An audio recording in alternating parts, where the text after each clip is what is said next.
Bill वक्फ board के फायदे के लिए आना चाहिए, देश के फायदे के लिए आना चाहिए। अजीज खान बिल वक्फ बोर्ड के मुनाफे के लिए अमीश भाई 10 सेकंड दे दे, बात कर ले। मैं आपको मौका दे रहा हूं भाई, मौका दे रहा हूं आपको। रशीद साहब भी बैठे हुए हैं अभी बोलने के लिए, बोलिए। अरे अजीज भाई बस आप इतना बता दो कि 1995 और 2013 में जब अमेंडमेंट आए थे आपने विरोध क्यों नहीं किया था, बस इतना बता दो। ठीक है, अदालत में लड़ा गया, वो कोई बोर्ड में थोड़ी लड़ा गया। तो प्रश्न यही है कि ये स्पेशल स्टेटस क्यों चाहते हैं? अंग्रेजों ने रशीदी आपके बीच में नरेंद्र मोदी की सरकार आई तो फिर जो आप चाहते थे उस तरह के कब्जे नहीं हो। नहीं, वक्फ बोर्ड कानून संशोधन के बाद उसी पर डिबेट के दौरान वारिस पठान साजिद खान को डॉक्टर रिजवान अहमद ने हंसकर और अपने बातों से ऐसा चिढ़ा दिया कि मजा आ जाएगा। डिबेट बड़ा ही इंटरेस्टिंग है, देखने में बहुत मजा आने वाला है। तो आज यार शुरू करते हैं बिना किसी बकचोदी जो के। पुराने चित परिचित लैंड ग्रैबर्स है वो दूसरों को कह रहे हैं कि जमीन हड़पने का प्लान बनाया जा रहा है। अफजाल अंसारी की पार्टी ये कह रही है। उनसे पूछ लीजिए कि 9 लाख एकड़ से ज्यादा की प्रॉपर्टी आज की तारीख में वक्त में कमाई कितनी होती है? 200 करोड़ से कम। और सच्चर कमेटी रिपोर्ट से लेकर 9 जेपीसी रिपोर्ट ने कहा कि किस प्रकार से ये लूट मची हुई है। आज मैं केवल 2 सवाल पूछ के छोड़ना चाहता हूं। 10 ऐसे बड़े संस्थान बता दे, ये हमारे समाजवादी पार्टी के नेता बैठे हैं ना, जो वक्त चलाता है और उसमें फ्री ट्रीटमेंट देता है बिना कोई 1 रुपया लिए इसी वक्त की जमीन पर। और दूसरी बात क्योंकि उन्होंने कहा, इनके एक सांसद ने एक लास्ट वक्त इनके सांसद ने कहा कि सड़कों पर आ गए तो ये क्या गलत है इसमें? ये तो संविधानिक तरीका है भाई। ये तो वही लोग हैं ना जो सर तन से जुदा को भी ठीक बोलते हैं, जो कहते हैं कि बैलेट नहीं बुलेट से फैसला होगा। तो अब वो सड़कों पर बांग्लादेश टेम्पलेट, अभी तो हम देख ही रहे हैं, सलमान खुर्शीद ने भी टेम्पलेट को स्वीकारा है, मनीशंकर अय्यर ने भी स्वीकारा है, तो मुहिबुल्लाह नदवी जी ने भी वही टेम्पलेट अपनाया है कि सड़कों पर न्याय होगा। सड़कों पर अजीज खान रिजवान की बात का भी जवाब और शहजाद की बात का भी जवाब। 40 सेकंड अजीज खान। देखिए अमीश भाई, देखिए इनकी तुष्टीकरण की राजनीति देखिए, ये कहां से किस चीज को कहां पर जोड़ते हैं। देखिए इनकी नजर गड़बड़ है, इनकी सोच गड़बड़ है। आज ये वक्फ बोर्ड का जो बिल है इसमें अमेंडमेंट की बात है, ये अमेंडमेंट नहीं हो रहा है, इनकी नजर गलत है। और देखिए रिजवान साहब जबरदस्ती आप हंस रहे हैं, कोई मतलब नहीं आपकी हंसी का। एक बात आप जानिए, मैं जान रहा हूं कि जो ये बिल आप ला रहे हैं अमेंड करके, जरा बताइए फायदा क्या है, वक्फ बोर्ड का फायदा क्या है? एक भी फायदा बता दीजिए। कौन सा ऐसा काम बिल वक्फ बोर्ड के फायदे के लिए आना चाहिए, देश के फायदे के लिए आना चाहिए। अजीज खान बिल वक्फ बोर्ड के मुनाफे के लिए आया, देश के मुनाफे के लिए आया। 10 सेकंड। बिल किसके लिए आता है? देश के फायदे के लिए। अभी शहजाद ने कहा, ठीक है, आपके 40 सेकंड में रिजवान को कह रहे थे 10 सेकंड, रिजवान में 10 सेकंड, रिजवान में 10 सेकंड। सुन ले सर, 10 सेकंड दे दे, बात कर ले। मैं आपको मौका दे रहा हूं भाई, मौका दे रहा हूं आपको। रशीद साहब भी बैठे हुए हैं अभी बोलने के लिए, बोलिए। अरे अजीज भाई बस आप इतना बता दो कि 1995 और 2013 में जब अमेंडमेंट आए थे आपने विरोध क्यों नहीं किया था, बस इतना बता दो। ठीक है अजीज खान, जवाब अजीज खान जवाब।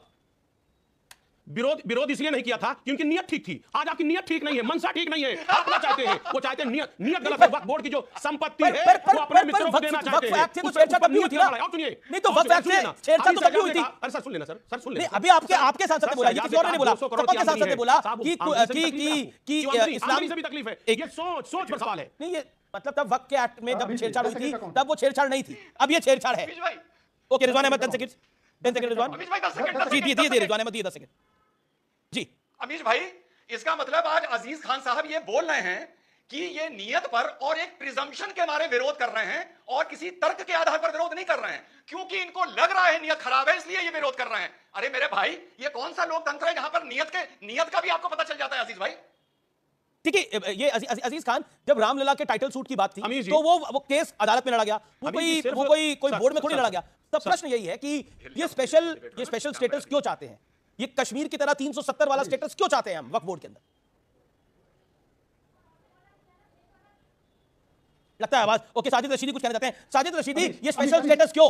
साजिद रशीदी ये स्पेशल स्टेटस क्यों? आवाज गई। Okay all audio down. Sajid Rashidi first time speaking. Amish भाई, नहीं आवाज आ गई। अमीश भाई, ओके साजिद रशीदी आवाज आ गई, प्लीज बोलिए। अमीश भाई यहाँ जानकारियां गलत रखी जा रही हैं जी। कैसे? कुछ लोग ये कहते हैं कि साहब 1955 में एक्ट बना, 1955 में नहीं बना, वक्फ एक्ट बना है 1954 में, 1923 में बना, 1954 में बना। आपकी जानकारी गलत है। 1923 में कैसे बन जाएगा? बहुत बढ़िया, अरे क्या बात है। 1923 में कैसे बन जाएगा? 47 में तो देश आजाद हुआ, 47 में देश आजाद हुआ और 23 में वक्फ एक्ट बन गया।